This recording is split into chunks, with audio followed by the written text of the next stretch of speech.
Un grand influenceur du bien que nous pouvons citer est l'exemple de Jésus lui-même.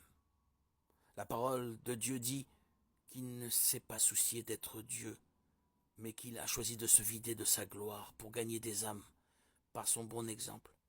Et c'est cela notre objectif. C'est là le secret pour ne pas tomber dans les chansons de l'industrie de Dalila.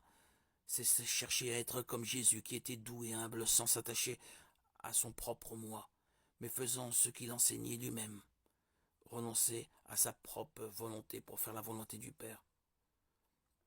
Frères et sœurs, la musique pop est dans les oreilles de tout le monde. Dans le monde entier, le marché pop continue de gagner des milliards par an avec ses chansons sensuelles et ses rythmes entraînant, faisant de ses signataires des avatars de la nouvelle ère qui diffuse la culture babylonienne et tout son occultisme avec des images et des symboles subliminaux, de sorte que pour continuer à gagner dans ce domaine, il faudra faire une renonciation, abandonner sa propre personnalité pour la naissance d'une nouvelle apparaissant.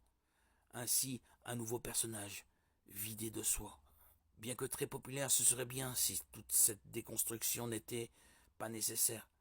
Mais pour continuer sur le marché de la musique, il faudra dire, comme Taylor Swift l'a dit, mon ancien moi n'est plus.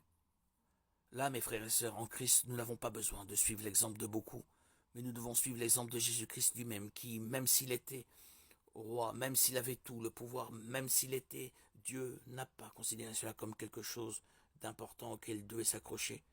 Mais il a influencé avec amour et grâce, soulevant une multitude d'influenceurs qui sont aujourd'hui dispersés partout, influençant cette génération à vivre dans la sainteté et à marcher comme David, ayant soif et faim de la présence du Seigneur, cherchant à lui plaire, même si cela nécessite de renoncer à ses propres désirs charnels, pour vivre la volonté du Père qui est bonne, parfaite et agréable.